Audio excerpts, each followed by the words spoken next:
Friends, welcome back to my YouTube channel. അപ്പോൾ ഇന്നത്തെ video എന്ന് പറയുന്നത് ഒരു പേപ്പർ സ്റ്റോ വെച്ചിട്ടൊരു പെൻ ഹോൾഡറാണ്. പിന്നെ നമ്മൾ ഒരുപാട് 2 മാസമായിട്ടുണ്ട് കേട്ടോ. നമ്മൾ ഇപ്പോൾ വീഡിയോ ഇട്ടിട്ട് 2 മാസം 4 മാസം ഇത്ര 3 മാസങ്ങളായിരിക്കണം. ഓക്കെ, അപ്പോൾ അതുകൊണ്ട് ഒരുപാട് വീഡിയോസൊന്നും എടുക്കാൻ പറ്റിയില്ല. അപ്പോൾ ഇതെന്ന് പറയുന്നത് ഒരു വലിയ കഥയാണ്. ഞാൻ ഒരു ബോട്ടിൽ ആർട്ട് ചെയ്തതാണിത്.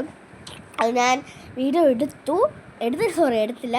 ക്യാമറയൊക്കെ പിടിച്ച് പിന്നെ എല്ലാം ക്യാമറയൊക്കെ പിടിച്ച് റെഡിയായിട്ട് എല്ലാം ചെയ്ത് അവസാനമായപ്പോഴത്തേക്ക് ഞാൻ പിന്നെ എഡിറ്റ് ചെയ്യാൻ നോക്കിയപ്പോഴാണ് ഇത് ഞാൻ എടുത്തില്ല മനസ്സിലായെന്ന് വെച്ചാൽ ക്യാമറ ഓൺ ആക്കിയില്ലെന്ന് മനസ്സിലായത്. പിന്നെ ഈ ഫ്ലവറും അതിൻ്റെ കൂടെ ഉണ്ടാക്കിയതാണ്. നിങ്ങൾക്ക് ഈ ഫ്ലവർ സെപ്പറേറ്റ് ആയിട്ട് ഉണ്ടാക്കുന്ന വീഡിയോ വേണമെങ്കിൽ നിങ്ങൾ കമൻറ്റ് ചെയ്താൽ മതി, ഞാൻ ചെയ്ത് തരുന്നതായിരിക്കും. അപ്പോൾ നമുക്ക് നേരെ വീഡിയോയിലെടുത്ത് പോകാം. ഞാൻ ഇപ്പോൾ എടുത്തിരിക്കുന്ന ഒരു ഓയിലിൻ്റെ ബോട്ടിലാണ്. ഈ ഓയിലിൻ്റെ ബോട്ടിൽ നമ്മൾ ഈ അടപ്പിൻ്റെ ഭാഗം വരുന്നതൊന്ന് കട്ട് ചെയ്ത് കളയണം. എന്നിട്ട് ഇതേപോലെ എണ്ണയുടെ ജ്യൂസിൻ്റെ വേറെ മണ്ണെണ്ണയൊക്കെ ഇതാണെങ്കിൽ നല്ലോണം ഒന്ന് കഴുകി സോപ്പിട്ട് കഴുകി നല്ല ക്ലീൻ ആക്കി എടുക്കണം. അല്ലെങ്കിൽ നമുക്ക് മണം വരും. നമ്മൾ റൂമിൽ ആർട്ടൊക്കെ ചെയ്യുമ്പോഴത്തേക്ക് മണം പറ്റി നമുക്ക് ചെയ്യുന്നത് എല്ലാം പോവും. എന്നിട്ട് നല്ലോണം കഴുകി എടുക്കണം. എന്നിട്ട് പേപ്പർ സ്റ്റോസ് കട്ട് ചെയ്യണം. ഇതുപോലെ ഒരേ ലെങ്ത്തിലാണ്. പക്ഷെ നിങ്ങളെ ബോട്ടിൽ ചെറുതാണ്, പേപ്പർ സ്റ്റോവ് ലെങ്ത്ത് കൂടുതലാണ്. നിങ്ങൾ മെഷർ ചെയ്ത് ബോട്ടിലിൻ്റെ അളവ് ഒന്ന് മെഷർ ചെയ്ത് ആ പേപ്പർ സ്റ്റോവ് കട്ട് ചെയ്ത് കൊടുത്തിട്ട് ഒട്ടിച്ചാൽ മതി. നിങ്ങൾക്ക് കറക്റ്റ് ആണെങ്കിൽ നിങ്ങൾ കട്ട് ചെയ്യണ്ട, അല്ലാതെ ഒട്ടിച്ച് കൊടുത്താൽ മതി. ഇപ്പോൾ എനിക്ക് സൈസ് കറക്റ്റായില്ല. പേപ്പർ സ്റ്റോവ് ലെങ്ത്ത് കൂടുമ്പോൾ ബോട്ടിൽ ലെങ്ത്ത് കുറഞ്ഞുമ്പോൾ അപ്പം ഞാനത് മെഷർ ചെയ്തിട്ട് കട്ട് ചെയ്തിട്ട് ഒട്ടിക്കുകയാണ്. അല്ലെങ്കിൽ നിങ്ങൾക്ക് ഇപ്പോൾ എൻ്റെ പേപ്പർ കുറച്ച് കുത്തമ്പിനാർ പോലെ ആയിപ്പോയി, വലുതായിപ്പോയി. അതുകൊണ്ടാണ് കുത്തമ്പിനാർ പോലെ ആയിപ്പോയി. അതുകൊണ്ടാണ് ഞാൻ കട്ട് ചെയ്തത്. ഇല്ലെങ്കിൽ നിങ്ങൾക്ക് കറക്റ്റ് അളവാണെങ്കിൽ നിങ്ങൾ കട്ട് ചെയ്യണ്ട.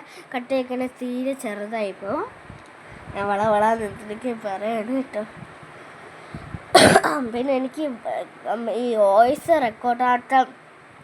റെക്കോർഡല്ല സൗണ്ട് മാറിയിരിക്കുന്നത് വെച്ചാൽ എനിക്ക് വയ്യ, ജലദോഷം, തൊണ്ടവേദന, മൂക്കടപ്പ് ഇതെല്ലാം ഉണ്ട്, ചുമയുണ്ട്, എല്ലാം ഉണ്ട്. അതുകൊണ്ടാണ് എൻ്റെ വോയിസ് ഇങ്ങനെ ഇരിക്കുന്നത്. ക്ലിയർ ആവില്ലെന്ന് എനിക്കറിയാം. ഇങ്ങനെയൊക്കെ ഞാൻ വോയിസ് എടുക്കുന്നതാണ്. അപ്പോൾ എന്നിട്ട് നമുക്ക് പേപ്പർ സ്റ്റോ കട്ട് ചെയ്ത് ഞാനിപ്പോൾ 20 എണ്ണമാണ് എടുത്തിരിക്കുന്നത്.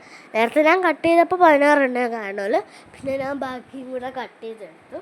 പിന്നെ 20 എണ്ണം ആക്കി എന്നിട്ട് ഒട്ടിച്ച്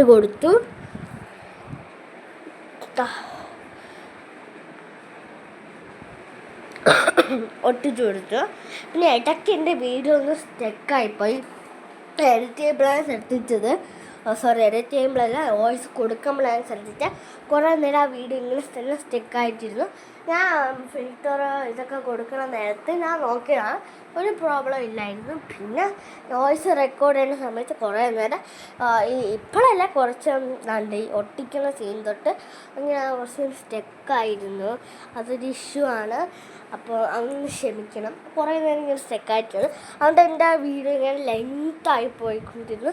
എനിക്ക് എത്രയായിട്ട് മാറ്റാൻ പറ്റുന്നില്ലായിരുന്നു. എഡിറ്റ് ചെയ്തിട്ട് ഒന്നായിട്ട് മാറുന്നില്ലായിരുന്നു. പിന്നെ എനിക്ക് ചെറിയ പേടിയിരുന്നു, ഞാൻ പറയണേ കൂടെ സ്റ്റക്കായി പോകുന്നു. പക്ഷെ അതങ്ങനെ പോയിട്ടില്ലായിരുന്നു. ഇത് 5 മിനിറ്റ് ഇടവിട്ട് ഒട്ടിക്കുന്ന ഭാഗത്തെല്ലാം ഇങ്ങനെ സ്റ്റക്കായിട്ട് നിൽക്കുകയാണ്. എന്തുകൊണ്ടാണെന്ന് എനിക്കറിയത്തില്ല. ചിലപ്പോൾ എന്തെങ്കിലും ക്യാമറയിൽ എന്തെങ്കിലും ഇഷ്യൂസാണ്, അതുകൊണ്ടാണ്. അപ്പോൾ എല്ലാം ഒട്ടിച്ചെടുക്കാം. പക്ഷെ കണ്ട് ഇപ്പോൾ ഇങ്ങനെ സ്റ്റക്കായിട്ടിരിക്കുകയാണ്. ഞാൻ പറയുന്ന സ്റ്റക്കായിട്ടില്ല, അതെന്തോ ഭാഗ്യമുണ്ട്, അത് സ്റ്റക്കായിട്ടില്ല. ബാക്കി ഞാൻ ചെയ്യുന്നതെല്ലാം ഇങ്ങനെ സ്റ്റക്കായിക്കൊണ്ടിരിക്കണം. എന്തെന്ന് അറിയത്തില്ല. നമുക്ക് നോക്കാം. കടയിൽ കൊണ്ടുപോയി കുറേ മിനിറ്റ് അങ്ങനെ എന്നെ നിന്നു. അപ്പോൾ ഇതാണ്ട് ഇപ്പോൾ നിങ്ങളെ കാണുമ്പോൾ ഇങ്ങനെ നിൽക്കണം. പതിരിച്ചാണ് പിന്നെയാണ് വന്നുകൊണ്ടിരുന്നത്. അപ്പോൾ പകുതിയും കൂടി നമുക്ക് ഒട്ടിച്ചെടുക്കാം.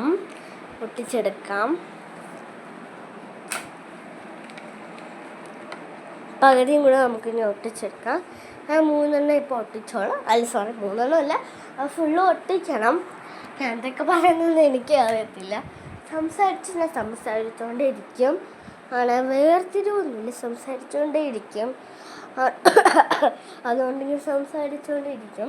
സംസാരിക്കുന്നിടയിൽ നമ്മൾ ഒട്ടിച്ച് കഴിഞ്ഞിട്ടുണ്ട്. ഇനി നമുക്ക് നമ്മുടെ മെയിൻ ഘടകം പെയിൻ്റ് അടിക്കുക എന്നുള്ളതാണ്.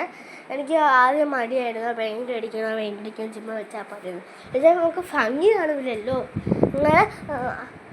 അങ്ങനെ ഞാൻ പെയിൻ്റ് അടിച്ചു.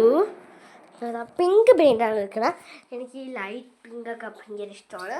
പക്ഷെ ഞാൻ ഡാർക്കായിട്ട് എൻ്റെ ടേബിളിൽ വെച്ചൊരു വൈറ്റ് ആയിട്ടുണ്ട്. പുതിയ ടേബിൾ ഞാൻ വാങ്ങിച്ചു, ഞാൻ പറയാൻ വിട്ടുപോയി. അങ്ങനെ പുതിയ ടേബിൾ വാങ്ങിച്ചു. അപ്പോൾ വൈറ്റായിട്ട് മാച്ചാണോ ഞാൻ ബ്രൈറ്റ് കളറേ എടുക്കത്തുള്ളൂ. അങ്ങനെ അത് അടിച്ചു കഴിഞ്ഞു. ഇനി നമുക്ക് കുറച്ച് ഭംഗിക്ക് ആടമേറ്റത്തിന് വേണ്ടിയിട്ട് കുറച്ച് സ്റ്റിക്കേഴ്സ്, കവായ് സ്റ്റിക്കേഴ്സ് ഒട്ടിച്ചു കൊടുക്കുക. നിങ്ങൾക്ക് വേണമെങ്കിൽ ഒട്ടിച്ചാൽ മതി. ഞാനിപ്പോൾ എൻ്റെ കയ്യിലുള്ളതുകൊണ്ട് ഒട്ടിച്ചു കൊടുത്താൽ നിങ്ങൾക്ക് വേണമെങ്കിൽ ഒട്ടിച്ചാൽ മതി. അപ്പോൾ നമ്മുടെ പെൻ ഹോൾഡർ ഇവിടെ റെഡിയാവും. കവായ് സ്റ്റിക്കർ വേണമെങ്കിൽ നിങ്ങൾക്ക് ഒട്ടിച്ചു കൊടുത്താൽ മതി. അപ്പോൾ ഞാൻ കുറച്ച് ആഡംബരമാവട്ടെ എന്നും പറഞ്ഞിട്ട് ഒട്ടിച്ചു കൊടുത്ത്. നമുക്കെല്ലാവരും ആഡംബരമാണല്ലോ, അപ്പോൾ ഒരു സ്റ്റിക്കറും കൂടി ഇരിക്കട്ടെ. പിന്നെ ഞാൻ ഇതുണ്ടാക്കിയത് ഞാൻ ഹോം മെയ്ഡ് സ്റ്റിക്കറാണ്. അതും ഞാൻ വീഡിയോ എടുക്കാൻ മറന്നുപോയി. എല്ലാം വീഡിയോ എടുക്കാൻ മറന്നുപോയി കഴിഞ്ഞാൽ അങ്ങനെ ഇരിക്കുകയുള്ളൂ ഗൈസ്. അപ്പോൾ ഞാൻ വേറൊരു വീഡിയോ ആയിട്ട് വരുന്നതായിരിക്കും. സ്റ്റിക്കർ ഉണ്ടാക്കുന്നൊരു വീഡിയോ ഞാൻ അപ്ലോഡ് ചെയ്യണമായിരിക്കും. ഞാൻ എല്ലാം എഡിറ്റ് മാത്രം ചെയ്തില്ല. അപ്പോൾ നാളെ അല്ലെങ്കിൽ മറ്റന്നാൾ ഇടുന്നതായിരിക്കും. അപ്പോഴത്തേക്ക് ഇതാ നമ്മളുടെ പെൻ ഹോൾഡർ ഇവിടെ റെഡിയായി കിട്ടിയിട്ടുണ്ട്. ഇത് നമുക്ക് കുറച്ച് പെന്നോ ബ്രഷ് പെന്നോ ഒക്കെ ഇട്ടതിന് നല്ല രസമായിട്ടിരിക്കും.